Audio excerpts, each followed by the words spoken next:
인생을 살다 보면 누구나 루이스 헤이가 자기 애를 고통으로부터의 해방으로 정의한 의미를 절실히 깨닫는 순간이 온다.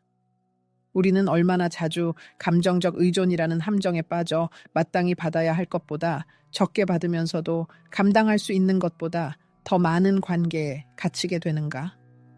특별한 사람과 특별한 인연이 닿아 모든 것이 순조롭게 풀리는 듯한 상황을 상상해보라. 부드러운 손길, 솔직한 대화, 끊임없는 메시지 교환이 이어진다. 하지만 진지한 관계는 원치 않아 라는 경고성 발언이 들려온다. 그러나 그의 행동은 말과 모순된다. 그는 계속 관심을 구하고 만지고 감정적으로 유혹한다. 결국 우리는 희망과 욕망에 이끌려 그 경고를 무시하기로 하고 그것은 단지 두려움일 뿐이며 시간이 지나면 사랑과 인내로 그의 마음을 바꿀 수 있다고 스스로를 설득한다. 감정이 너무나 강렬하고 사랑에 대한 믿음은 흔들리지 않기 때문이다. 이 이야기는 비난이 아니라 왜 우리가 그런 관계에 머무르는지를 이해하려는 시도이다. 그것은 사랑이 아니라 희망으로 교묘하게 위장된 집착이다.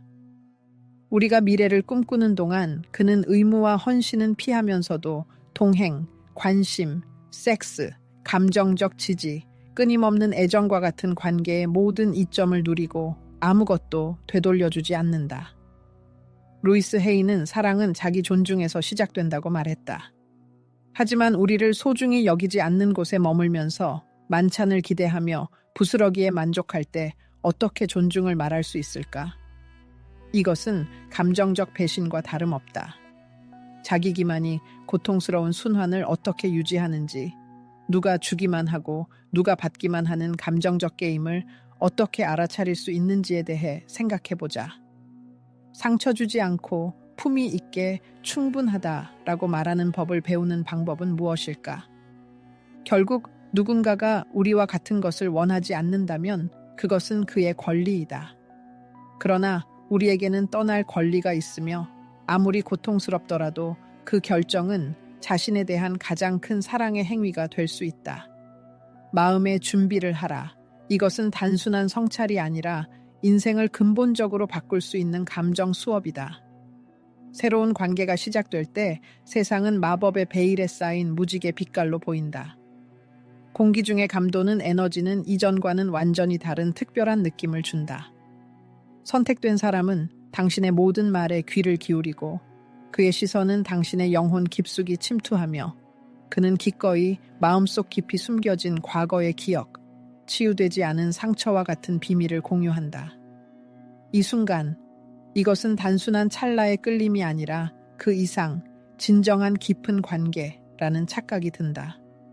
심지어 진지한 관계는 원치 않아 라는 치명적인 말이 나올 때조차도 그는 너무나 부드럽고 매력적으로 말해서 상처를 거의 주지 않는다. 그는 매일 글을 쓰고 만날 핑계를 찾고 꽉 껴안기 때문에 당신은 말 대신 그의 몸짓을 믿기로 한다. 이러한 모순은 깨지기 쉬운 희망을 낳는다. 당신은 그는 두려워서 그렇게 말하지만 마음속으로는 나와 같은 것을 갈망하고 있다라고 속삭인다. 그리고 당신은 그의 모든 행동에 대한 변명을 찾는다. 루이스 헤이는 이성이 믿는 현실을 창조한다고 현명하게 말했다. 당신은 당신의 사랑이 두 사람을 모두 감당할 수 있고 그 사람을 변화시키고 진정한 관계의 가치를 깨닫게 할 수 있다고 확신한다. 당신은 고통을 보지 않으려고 노력하고 질문과 명확성을 요구하는 것을 피하며 물결을 따라 떠내려간다. 그러나 이러한 흐름에 맡기는 것은 단지 기다림의 위장된 형태일 뿐이다. 당신은 그가 깨닫고 당신을 선택할 날을 기다리며 살고 있지만 당신은 이미 오래전에 그에게 마음을 주었다. 관계는 발전하지만 명확한 방향은 없다. 열정, 웃음, 짝을 이룬 듯한 조화로 가득 찬 순간들이 있지만 그 무엇도 명확히 정의되지 않고 확인되지 않는다. 당신은 이것으로 충분하고 모든 것이 순조롭게 진행되고 있으며 각자 자신의 길을 가고 있다고 스스로를 설득하지만 점차 불안감이 마음속에 스며든다. 당신은 서로가 누구인지, 어떤 미래가 기다리고 있는지 의무나 합의가 없고 상황을 명확히 하려는 시도가 소외와 냉담의 벽에 부딪히는지 알지 못한다. 당신의 이성은 다시 변명을 찾아준다. 이것은 악의가 아니라 두려움이다. 이것은 거절이 아니라 트라우마다. 이것은 사랑의 부족이 아니라 혼란일 뿐이다. 그리고 변명이 더 그럴듯해질수록 당신은 진실에서 더 멀어진다. 루이스 헤이는 사랑은 고통을 주지 않는다. 고통은 자기의 부족으로 인해 발생한다 라고 경고했다. 그리고 이것이 가장 큰 시험이 된다. 조화를 추구하면서 당신은 양보하고 현 상태를 받아들이고 더 큰 기대를 포기하고 항상 곁에 있고 사랑과 인내로 가득 찬 사람이 된다. 그러나 당신은 파트너를 귀찮게 할까봐 두려워 자신의 감정을 솔직하게 표현할 수 없기 때문에 내면의 공허감이 커지고 스스로 만들어낸 환상의 함정에 빠진다. 훌륭한 순간과 감동적인 관심의 표시는 있었지만 진지한 관계를 구축하려는 진정한 의도는 결코 없었다.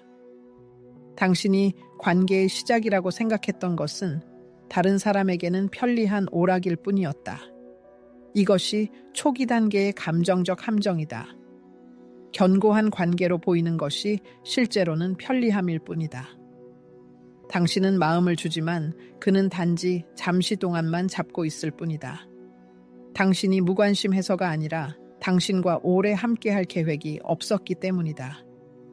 루이스 헤이가 지적했듯이 우리가 주는 모든 것은 배가 되어 우리에게 돌아온다.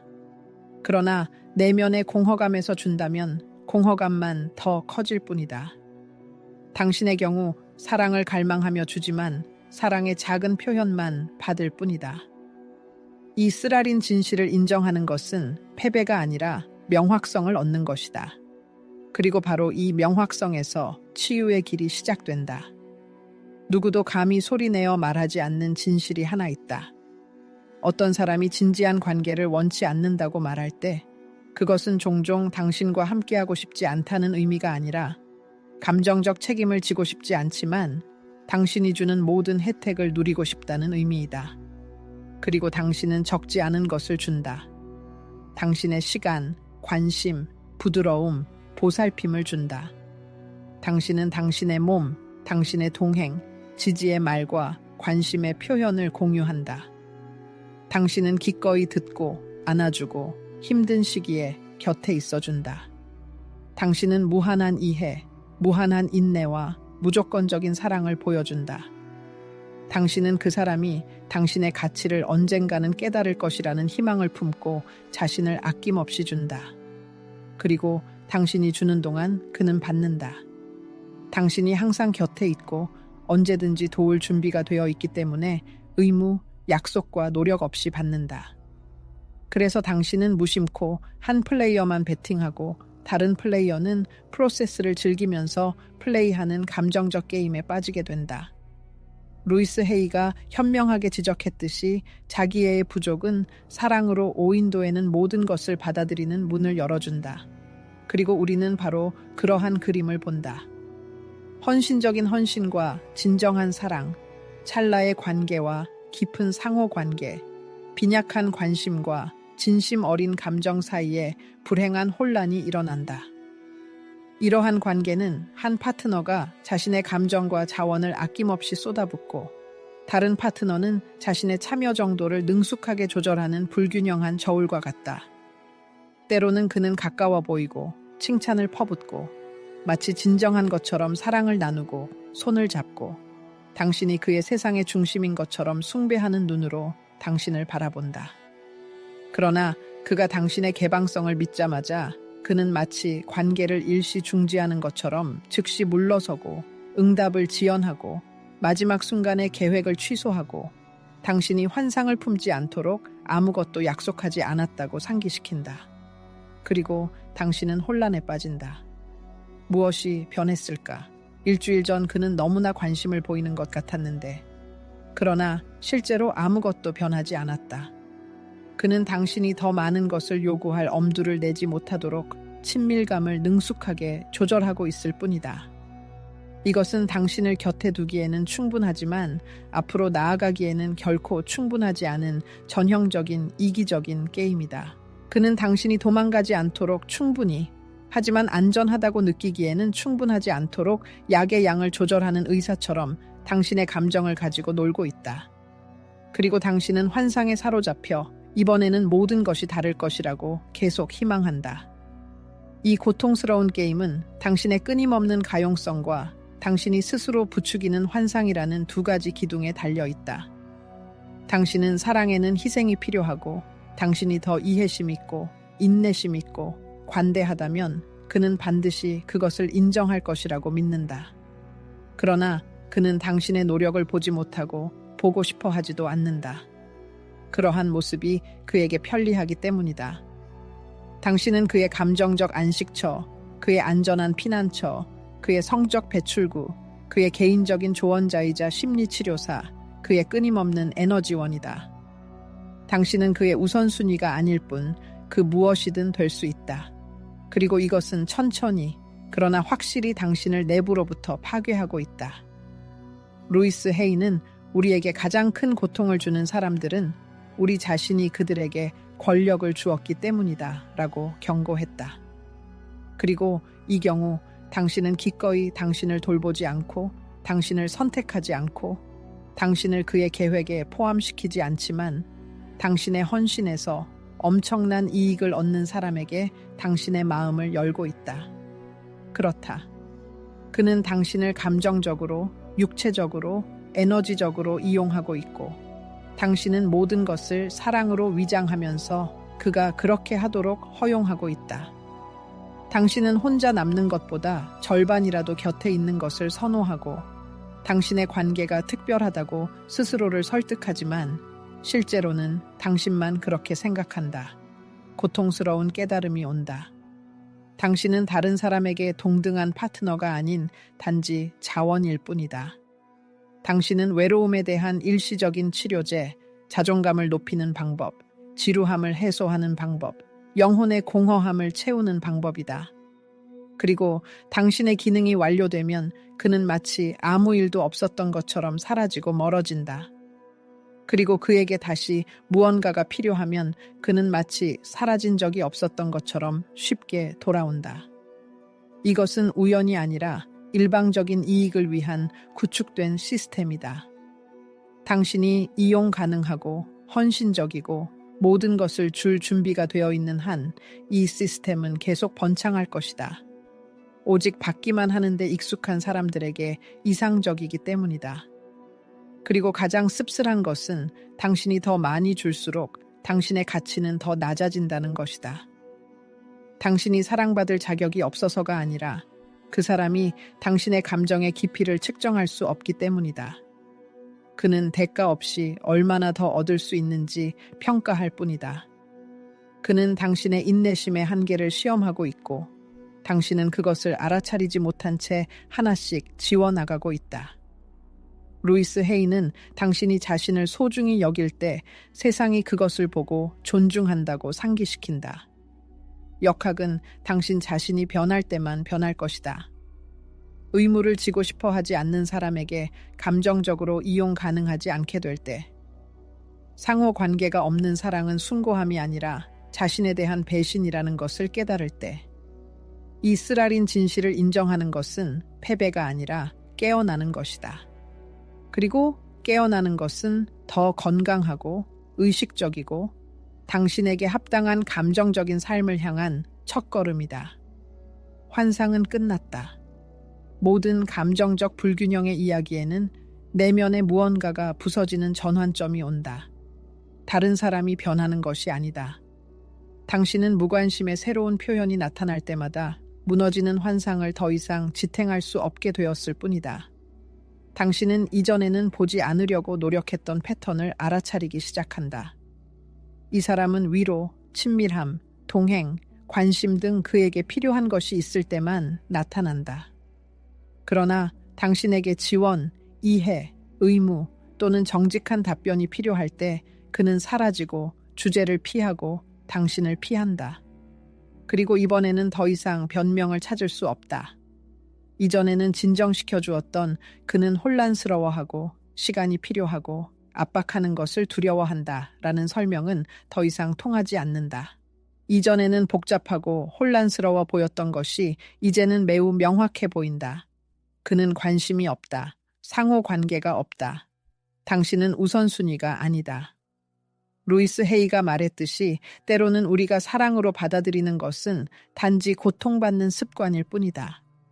그리고 그 습관이 당신을 사로잡고 당신이 사랑이라고 부르는 것이 일방적인 헌신이고 당신을 지치게 하고 공허하게 만드는 끊임없는 기다림이라면 멈춰야 한다. 깨달음은 맑은 날에 번개가 치는 것처럼 갑자기 찾아온다. 그것은 갑자기 당신이 자신의 감정, 소중한 시간과 삶의 에너지를 자신의 재량에 따라 받아들인 사람에게 대가 없이 주었다는 것을 깨닫는 고통스럽고 불편한 진실의 순간이다. 이 계시를 받아들이는 것은 매우 어렵다.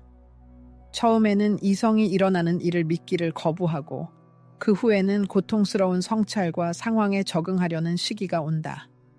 그러나 어느 시점에서 몸은 당신은 지쳤고 짜증이 나고 자신과의 연결이 끊어졌다라는 SOS 신호를 보내기 시작한다. 당신은 불안한 기대감으로 무심코 휴대폰을 확인하고 매주 기대치를 낮추고 사라져가는 연결을 잃지 않기 위해 더 적은 것에 동의하고 있음을 알게 된다. 이 감정적 굴레에서 내면의 목소리는 점점 더 커지고 분명해진다. 당신은 불행하고 조화를 느끼지 못하고 사랑이 부족하고 사랑받는 것이 아니라 필요하다고 느낄 뿐이다. 당신은 진정한 연결의 참가자가 아니라 환상을 지탱하고 있을 뿐이다. 루이스는 관계가 자신과의 평화로운 감정을 가져다 주지 않으면 놓아주라고 가르쳤다. 그리고 이것은 항복이 아니라 자신에게 돌아가고 내면의 조화를 회복하고 상호 관계가 없는 가장 강한 사랑도 무의미하고 지치게 할 뿐이라는 것을 깨닫는 것이다. 이러한 명확성은 분노의 폭발로 오는 것이 아니라 자존감으로 온다. 당신은 자신에게 질문한다. 나는 실제로 무엇을 돌려받고 있는가? 이 이야기에서 나의 역할은 무엇인가? 내가 괴로움을 주지 않기 위해 감정을 숨겨야 한다면 이것을 사랑이라고 부를 수 있는가? 답변은 가혹하지만 필요하다. 그리고 가장 중요한 것은 다른 사람을 바꾸려고 노력하는 것을 멈추고 자신을 바꾸기 시작한다는 것이다. 의식 수준이 높아지고 명확한 경계가 설정되고 관심의 표현을 구걸하는 것보다 자신의 이익을 우선시하는 능력이 나타난다. 이것은 다른 사람에 대한 항의가 아니라 자신을 위한 선택이다. 당신의 가치가 그것을 보지 못하는 사람에게 의존해서는 안 되고 당신의 사랑은 거래 대상이 아니며 당신의 존재는 무료 앱으로 남아있기에는 너무나 소중하기 때문이다. 감정적 착취를 깨닫는 것은 당신이 이끌리는 것을 멈추고 자신의 게임 규칙을 설정하기 시작하는 삶의 완전히 새로운 장의 출발점이 된다. 당신은 더 이상 다른 사람의 가능성에 적응하지 않고 진정으로 가치 있는 것을 선택한다. 이것은 사랑 자체를 포기하는 것이 아니라 자기 존중을 향한 길을 시작하고 진정한 자신에게 돌아가는 것이다. 자신에 대한 사랑은 당신이 받을 자격이 있는 모든 것의 토대이다. 확고한 아니오를 받아들이는 것은 특히 마음이 이미 관여된 경우에는 쉬운 일이 아니다. 고통은 상실의 전망뿐만 아니라 더 많이 주면 똑같이 돌려받을 것이라는 환상이 무너지는 데서도 발생한다. 다른 사람이 당신의 열망을 공유하지 않더라도 사랑의 전능함에 대한 희망이 무너진다. 그러나 이 아니오를 받아들이는 것은 항복이 아니라 깨어나는 것이다. 루이스 헤이는 당신이 진정으로 자신을 사랑할 때 당신은 자신이 받을 자격이 있는 것보다 적은 것에 동의하지 않을 것이다 라고 말했다. 종종 누군가가 당신이 원하는 것과 같은 것을 원하지 않는다는 것을 인정하는 것이 그토록 많이 이야기하지만 거의 실천하지 않는 자기애의 첫걸음이다. 당신은 사랑을 포기하는 것이 아니라 강요하는 것을 멈춘다. 당신의 가치를 확신시키고 끊임없이 증명하고 당신이 알아차려지도록 주장해야 한다면 그것은 더 이상 사랑이 아니라 외로움에 대한 두려움, 감정적 굶주림이다. 그것은 낭만적인 감정으로 위장된 집착이다. 진지한 관계를 준비하지 않았다고 이미 밝힌 사람에 대한 끈기는 당신의 끈기가 그 문을 입구로 바꿀 것이라는 희망으로 잠긴 문을 두드리는 것과 같다. 그러나 그런 일은 일어나지 않을 것이다. 그 문은 외부에서 열리지 않고 그 아니오를 무시할 때마다 당신의 고통만 연장되고 당신은 기대, 불안과 실망의 순환에 갇히게 된다. 그리고 그것은 사랑의 부족이 아니라 희망의 과잉 때문이다. 종종 과거, 어린 시절의 트라우마, 사랑을 받아야 한다고 가르침을 받은 관계, 충분히 노력하면 사랑받을 것이라고 주입받은 관계에서 시작되는 희망이다. 그러나 진정한 사랑은 정복되는 것이 아니라 공유되고 선택되고 두 사람이 함께 구축한다. 아니오를 받아들이는 것은 당신이 가치가 없다는 의미가 아니라 다른 사람이 준비되지 않았고 다른 감정적 지점에 있다는 의미일 뿐이다. 그것은 그를 나쁜 사람으로 만들지 않고 당신을 사랑받을 자격이 없는 사람으로 만들지도 않는다. 그것은 당신의 길이 다르다는 사실의 진술일 뿐이다. 루이스 헤이는 우리에게 해방의 지혜를 가르쳤다. 다른 사람을 놓아줄 때 우리는 스스로 자유를 얻는다. 자신의 가치를 증명해야 한다는 강박적인 필요가 사라지면 영혼은 활짝 숨쉬기 시작한다. 에너지, 자존감, 소중한 시간과 사고의 명확성이 돌아온다. 자신을 진정으로 사랑하는 것은 당신을 소중히 여기지 않는 곳에 머무르는 것이 아니라 존엄하게 떠나고 비난과 원망 없이 문을 닫고 영혼의 고통의 순간에도 자신을 존중하는 능력으로 나타난다. 거절을 받아들이는 것은 삶에 대한 신뢰이며 충분하다라는 말이 사랑의 끝이 아니라 자신에 대한 사랑의 시작이라는 확신이다. 그것은 우주에 보내는 메시지이다. 나는 더 가치 있고 더 나은 것이 나를 기다리고 있다.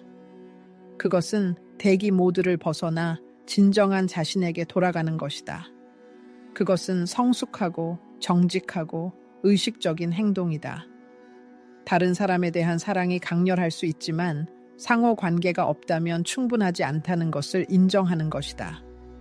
그것은 애정을 구걸할 필요가 없고 사랑하는 사람은 그의 감정에 대해 의심하게 만들지 않고 무한한 인내를 요구하지 않고 감정을 조종하지 않을 것이라는 믿음이다.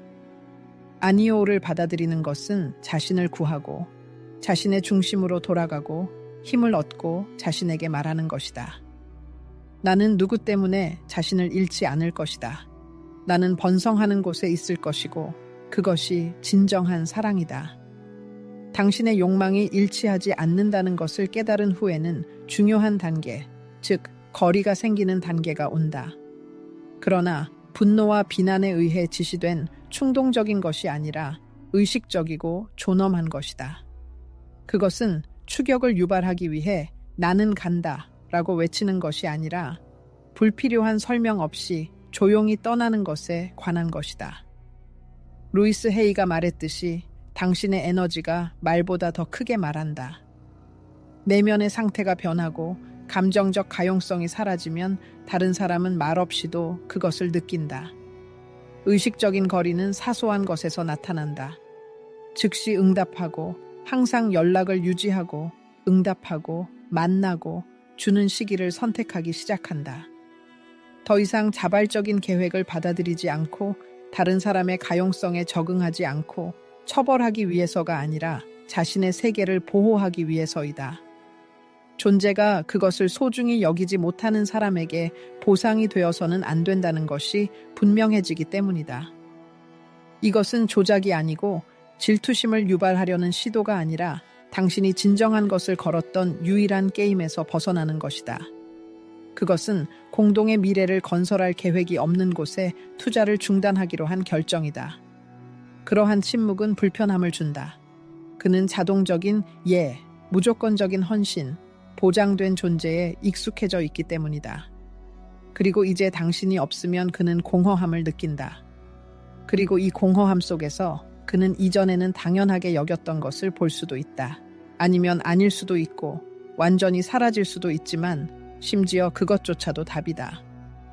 루이스 헤이가 말했듯이 당신이 자신을 최우선 순위에 둘 때 당신은 이기적인 것이 아니라 자신에게 책임이 있다. 거리는 감정적 책임이다. 당신의 임무는 다른 사람과 대립하는 것이 아니라 자신과의 전쟁을 멈추는 것이다. 의식적인 거리를 두는 것은 설명하려는 시도를 단호히 거부하는 것을 의미한다. 당신은 더 이상 나는 당신이 이해하기를 바랐을 뿐이다 라는 문장으로 끝나는 장황한 메시지에 시간을 낭비하지 않는다. 당신은 더 이상 그의 이해가 필요하지 않다. 당신 자신이 자신을 이해하고 자신의 감정을 듣고 존중하기 시작하는 것이 중요하다. 당신은 드라마와 비난 없이 떠나지만 자신의 삶을 바꾸겠다는 확고한 의지를 가지고 떠난다. 이전에는 당신의 존재가 누군가에게 편리했다면 이제 당신의 부재는 당신 자신의 온전함을 보호하는 것이다. 물론 처음에는 의심이 있을 것이다. 당신은 무심코 그의 소셜 네트워크를 확인하고 자신의 강인함에 대해 괴로워하고 돌아가고 쓰고 설명하려는 충동을 느낄 것이다. 그러나 이러한 충동에 굴복하지 마라. 이미 준 모든 것, 모든 말, 모든 고통을 기억하라. 더 이상 줄 필요가 없다. 지금은 자신을 돌보고 힘을 회복하고 자신의 사랑을 합당한 방향, 즉 자신에게 돌릴 때이다. 당신의 가치가 다른 사람의 무관심을 견디는 능력에 의해 결정되도록 허용하지 않고 자신의 삶의 길을 평가할 때가 되었다. 침묵은 복수 행위가 아니다. 그것은 가장 깊은 인정이다. 나는 모든 것을 이해했다. 나는 내가 더 가치 있다는 것을 이해했다. 나는 곁에 있는 것이 필요한 것과 같지 않다는 것을 이해했다. 나는 머물려고 노력하지 않는 사람은 나의 노력을 받을 자격이 없다는 것을 이해했다. 이 거리는 마지막이 아니라 감정적 자유의 시작이다. 이 순간부터 당신의 개성이 꽃피기 시작한다. 아마도 사람이 내릴 수 있는 가장 운명적인 결정 중 하나는 감정적 부스러기에 만족하는 것을 단호히 거부하는 것이다. 우리가 작은 것에 만족할 준비가 되어 있는 한 진정하고 합당한 행복은 우리에게서 벗어날 것이다. 이러한 부스러기는 진정한 사랑이 아니라 주의를 산만하게 하는 책략, 우리를 환상의 포로로 유지하기 위한 애정의 비참한 양일 뿐이다. 그것들은 무엇일까? 그것들은 견고한 토대를 만들지 않지만 무언가가 있다는 불안정한 느낌을 능숙하게 유지하는 불규칙하고 체계적이지 않은 몸짓이다. 사람이 자신의 편의에 따라 당신의 삶에 나타나는 상황, 당신이 여전히 기다리고 있는지 확인하기 위해 오랜 침묵 후에 당신에게 글을 쓰는 상황, 깊고 진심 어린 대화를 피하면서 신체적 친밀함만 추구하는 상황, 그가 당신을 좋아한다고 인정하지만 실제적인 조치를 취하지 않는 상황이다. 부스러기에는 어떤 의무도 없는 부드러움으로 위장된 문구도 포함된다. 나는 당신이 좋다. 나는 당신을 잃을까봐 두렵다. 당신은 내게 매우 중요하다. 와 같은 듣기에는 좋지만 행동과 일치하지 않는 말이다. 희망을 유지하는 칭찬은 당신의 마음속 깊은 곳에서 상황이 나아지지 않는다는 것을 깨닫는 동안에도 이어진다. 루이스 헤이가 현명하게 지적했듯이 우리는 자신이 가치 있다고 생각하는 것을 받아들이고 종종 우리가 받아들이는 것은 단지 우리의 내면의 고통을 반영할 뿐이다. 작은 것에 만족할 때 그것은 당신이 더 많은 것을 위해 노력하지 않아서가 아니라 당신에게 더 많은 것이 주어지지 않았다는 확신에서 비롯된다. 그리고 바로 여기에 문제의 근원이 있다. 부스러기를 받아들이는 것은 정교하고 고통스러운 형태의 자기 배신이다. 그것은 당신을 소중히 여기지 않고 우선순위에 두지 않는 곳에 자발적으로 머무르는 것이다. 그것은 당신에게 빈약한 최소한의 것만 제공하는 사람에게 시간, 에너지와 영혼의 힘을 무모하게 투자하는 것이다. 그것은 아무것도 남지 않기 위해 변명의 여지가 없는 것을 정당화하려는 시도이다. 그러나 당신은 누군가의 백업 옵션이 되기 위해 태어난 것이 아니다. 당신의 목적은 의식적이고 바람직한 선택이 되는 것이다. 더 적은 것에 동의할 때 당신은 자신에게 해를 끼칠 뿐만 아니라 다른 사람의 그러한 태도를 장려한다.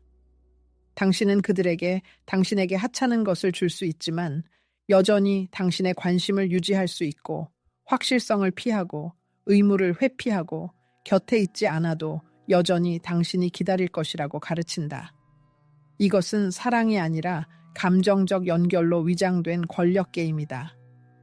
루이스 헤이는 또한 건전한 사랑은 의심을 낳지 않고 평화를 준다.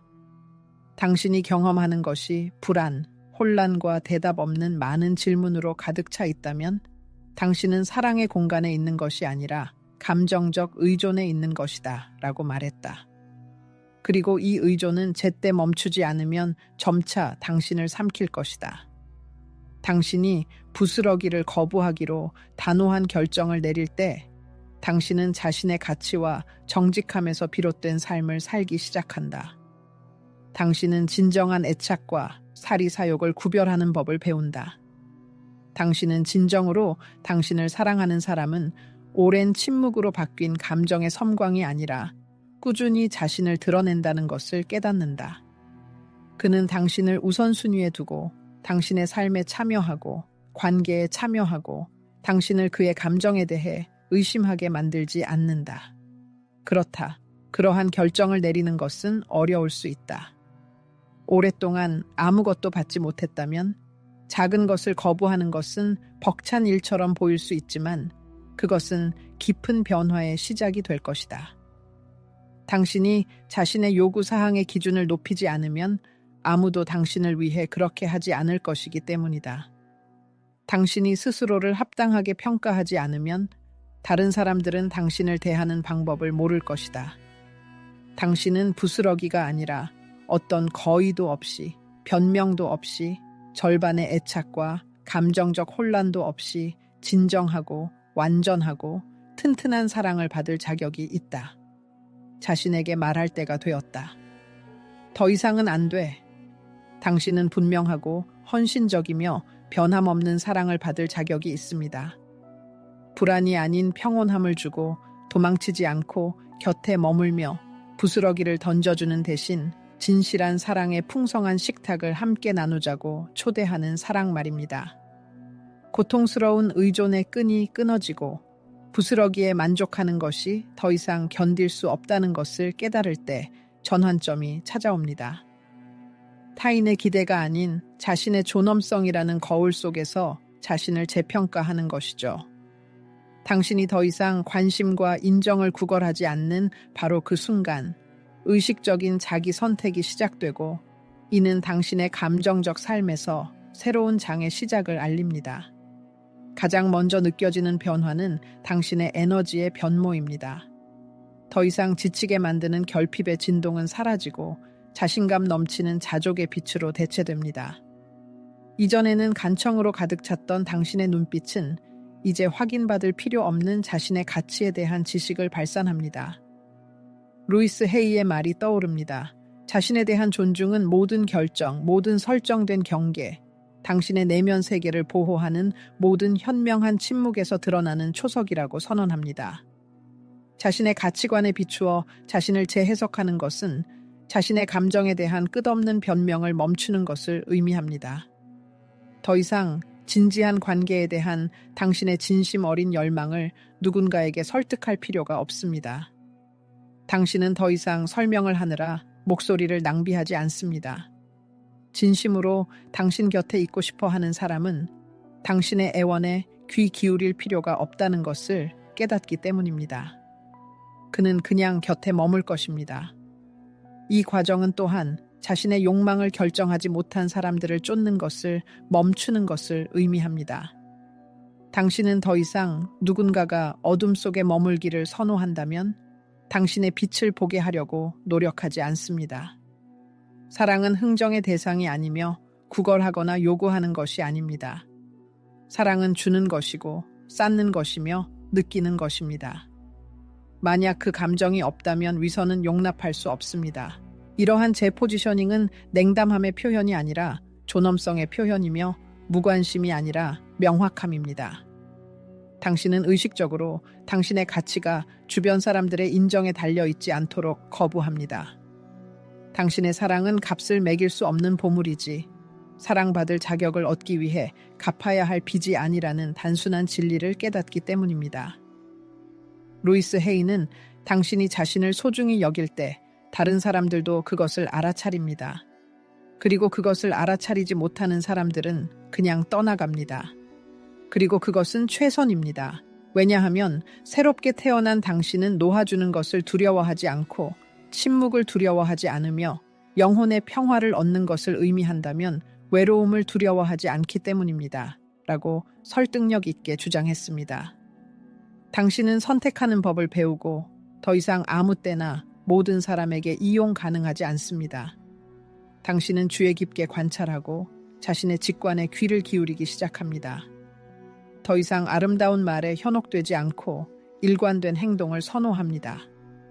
당신은 당신의 삶에 나타나는 모든 사람이 머물 준비가 되어 있는 것은 아니라는 것을 깨달았고, 이는 당신의 관점을 근본적으로 바꿉니다.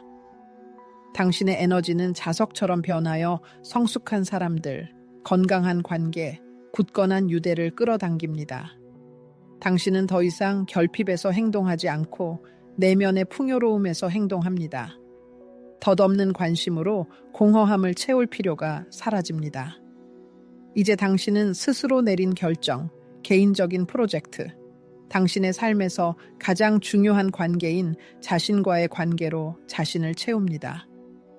자신의 가치관에 비추어 자신을 재평가하는 것은 또한 죄책감 없이 아니요 라고 말하고 두려움 없이 경계를 설정하며 불필요한 설명 없이 놓아주는 능력을 의미합니다.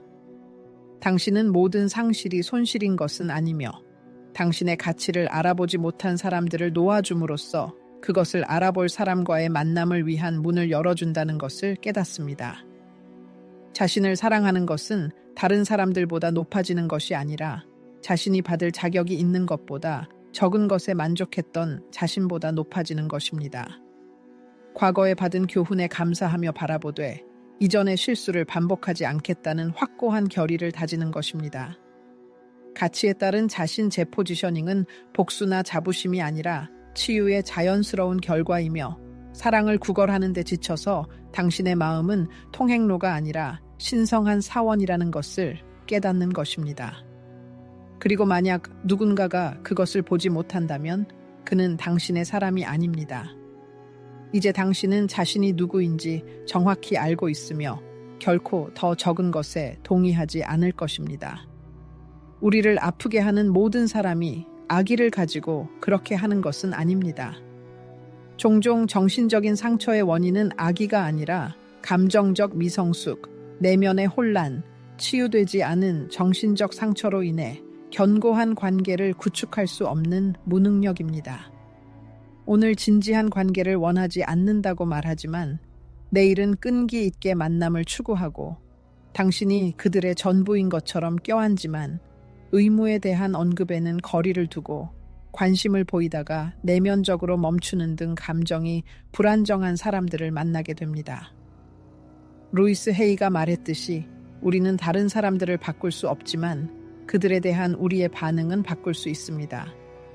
겉으로 보이는 냉담함은 종종 방어 메커니즘이며 이 악순환에서 벗어나는 유일한 방법은 스스로 변화하는 것임을 이해하는 것이 중요합니다. 아마도 그 사람은 자신의 감정을 조절하는 방법을 모르거나 사랑하는 것을 두려워하거나 오래된 상처를 치유하지 못했거나 사랑에 대한 부정적인 믿음을 형성했을 수 있습니다.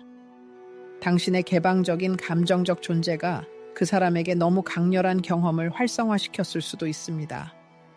그것은 당신의 잘못이 아니지만 곁에 머물 의무도 없습니다. 당신은 그의 내면의 장애물, 불안감, 혼란을 이해할 수 있지만 그의 감정 치료사가 되어서는 안 됩니다. 당신의 목표는 건강한 관계를 구축하는 것이며 머물기를 주저하는 사람과는 불가능합니다. 이러한 상황에서 의식적인 거리는 일종의 거울이 됩니다. 당신이 이용 가능하고 자제심이 강하고 이해심이 있는 한 다른 사람은 의심할 이유가 없습니다. 그러나 당신이 물러서고 진정한 침묵을 만들고 감정적으로 이용 불가능하게 될 때 시사하는 바가 있을 수 있습니다. 어쩌면 그는 당신을 정말로 사랑했지만 그것을 이해하지 못했다는 것을 깨달을 수도 있습니다. 어쩌면 두려움이 그가 가치 있는 것을 구축하는 것을 막았다는 것을 이해할 수도 있습니다. 아니면 아무 일도 일어나지 않고 그는 영원히 떠나갈 수도 있습니다. 그리고 그것 또한 좋은 결과입니다. 당신의 목표는 타인의 진화를 강제로 가속화하는 것이 아니라 자신을 발전시키는 것을 허용하는 것이기 때문입니다. 현명한 루이스는 언젠가 매 순간은 자신의 새로운 면모를 발견할 수 있는 기회입니다. 라고 말했습니다. 그리고 당신이 배워야 할 교훈은 다음과 같습니다. 공감은 자기 희생으로 변해서는 안 됩니다. 당신은 타인의 운명에 몰두할 수 있지만 자신의 이익을 옹호할 의무가 있습니다. 타인의 혼란스러운 영혼이 당신의 사랑을 위한 비옥한 토양이 되어서는 안 됩니다. 의심에 사로잡힌 마음은 무조건적으로 사랑하는 사람을 필연적으로 지치게 할 것이기 때문입니다. 인내심에는 한계가 있으며 당신의 내면 세계는 타인의 우유부단함에 대한 대가로 흥정의 대상이 되어서는 안 됩니다. 만약 당신이 이 글을 끝까지 읽었다면 진실은 이미 당신에게 드러났습니다. 가장 고통스러운 것은 누군가가 진지한 관계를 추구하지 않는다는 것이 아니라 당신이 여전히 그것을 할 준비가 되지 않은 사람에게 이용 가능하다는 것입니다. 그것은 마치 당신이 모든 것을 걸고 다른 사람은 당신의 내면의 손실에 대해 생각하지 않고 편리한 것만 가져가는 이야기에 갇히는 것과 같습니다. 그러나 오늘 당신은 사건의 흐름을 바꿀 기회가 있습니다. 루이스 헤이는 당신이 믿는 것이 당신의 현실이 되고 당신은 새로운 진실을 창조하기 시작합니다. 라고 정당하게 말했습니다.